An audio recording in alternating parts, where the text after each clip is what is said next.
Hey, David C. Coach C here, and I wanted to talk to you about a teachable moment on what a personal financial statement is, and so that you can maintain your own personal financial statement and not only stay up with your own information and really track your progress financially, but there's going to be times in your life when you have to present this information to a bank. And if you're going to successfully shop for the best financing, no matter what you're trying to finance, then you should maintain your own personal financial statement, or you'll be filling out every single bank's version of a personal financial statement. So the way that you handle it is you say, I maintain my own personal financial statement. Here it is, updated, fully executed and signed by all parties that will be applying for the credit or the review or whatever it might be.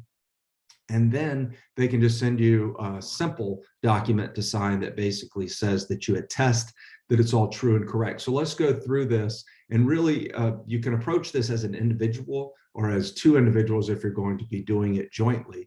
You simply put in your information. Once an institution knows you, I recommend that you don't put your Social Security on a document, your Social Security number that you're emailing everywhere. Just basically type in on file, where it says SSN for Social Security number.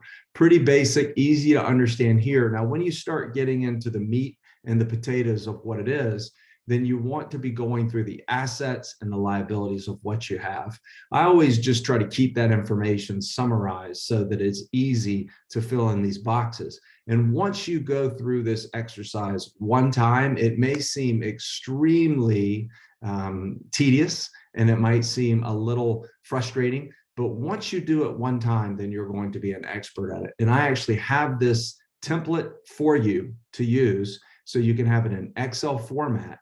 And then when you're finished and it's all clean and everything makes sense, then you simply convert it to a PDF and then you sign it and send it along to the banking institution that has requested it. I always ask for a secure link so that I can send the information securely. Sometimes banks don't have that, which is kind of shocking to me, so that you can load it up into your own secure place, like your own private Dropbox or something like that. But when you go through it, they're going to ask you about your cash.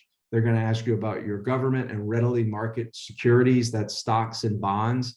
They're going to ask you about non-marketable securities. If you don't know what these securities are, then really just go through a few bank statements and see if you can do it. A non-marketable security would be something that it's rather hard to sell. Marketable means that it's easy to sell, easier to sell. Stocks you typically can trade quickly, and so you can get liquid that day. Sometimes it's harder to sell other things, like you won't sell a piece of real estate even if you got it under contract in one day. It's hard to think that you would actually close on that in one day. It takes time to prepare that. And then you have your notes, accounts receivables, that's people that would be owing you money. These are all the positive things that are coming in that will make you more bankable for a bank. And then if you have any cash value on life insurance, if you have a personal residence, other real estate, then if you have personal property like houses, items, jewelry, cars, if you have IRAs, qualified plans, or any other assets, like if you own a business, then you'd want to put a business valuation on it, so where I can help you determine what the value of the business is. So if you complete this whole section here, then you have all your assets. Moving on to the liabilities, then these are the people that you actually owe money to, or the people that could come get an IOU, or hey, you owe me money. And that could be banks with secured debt. It could also be banks with unsecured debt. And there's different types of bank debts and bank loans. Some are secured or collateralized, and some are not secured or collateralized, but they might have a personal guarantee on there for you. If you have a margin account for your stocks, they want to know about that because a margin could get called and could damage you rather quickly. Accounts payable, including credit cards, that's people that could say that you owe them money. That's considered a liability. Real estate mortgages payable. If you don't own your property cash, then you're going to need to show them, hey, this is how much I owe the bank. If you're not current on your taxes, or even if you are current on your taxes, but if you have a current bill due, even if you're not considered late or in a penalty state, then you want to be able to put that down as well. And then if you have actually borrowed money against life insurance or whole life or something like that, you have to disclose that. That gives a true picture. And then any other liability, that the bank would ultimately find anyway, because 9 times out of 10, they're going to be checking your credit, whether it's a hard pull or whether it's a soft credit pull. Sooner or later, that information is going to come out. So it's better for you to disclose everything under the sun so that you can just have a fair conversation with anybody that you're seeking credit with. Moving on to the contingent liabilities, this is just things that might not be as typically found in credit reports or bank documents or anything like that. That could be a letter of credit.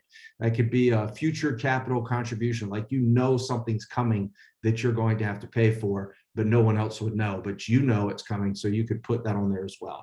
If you have a tax claim, dispute, leases, contracts, anything like that, you should put that on there. Moving on to the sources of income, this is really a big part of it. If you're a W-2 employee, they're going to want to see pay stubs. So go ahead and start gathering that information. If you're going to go jointly with another person, say, for example, a partner or spouse, then you want to break it out as to who's getting what wages and how. If you're a 1099 contractor, you want to put this on there and clearly say that you're a 1099 contractor, because they're also going to want to know that you have made plans for your taxes to be paid when those tax bills come due, whether they're coming from the state or the federal government. They would also want to know if you have any other debt service. And it says, you'll see throughout this document, it references schedules. And this whole document encompasses everything for you. But if you have an alimony payment or anything like that, then this is where you move into the schedules. So Schedule 1 would be cash. So if you say in the first part of this document that you have a certain amount of cash, this is where you back it up with what bank account, how much is in there, to make sure the numbers correspond with one another. Then you'll remember from the first part, Schedule 2, I'll just show you right here, right? All this here has a certain amount of schedules, Schedule 1, Schedule 2, Schedule 3, and then all those schedules correspond down here in this portion of the personal financial statement. So go through every single section, say if it's joint, if it's individual 1, individual 2, make sure that individual 1 and individual 2 corresponds with how you filled out the form here. This is the individual 1 side. This is the individual 2 side. Make sure that that really corresponds with each one so there's no confusion. And then when you sign it at the bottom, make sure that it signs the individual 1 on the left, individual 2 on the right. The more tightly represented all this information is, the more that you put it together with care and concern, 1, the more professional you look, and 2, you don't have to answer questions later, because if they come back and shoot holes into what you've presented, it makes you lose credibility, and they wonder, I wonder if all the information has been presented to me before they make a loan decision.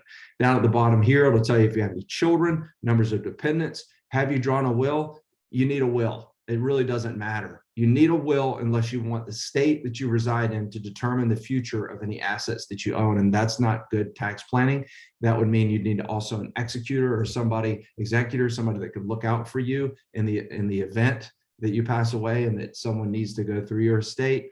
You need to say if you're in a current legal action, and then you want to go through and just say that if you are or not a shareholder of the bank, and this is where you sign. And you want to sign and date. And so this is a personal financial statement.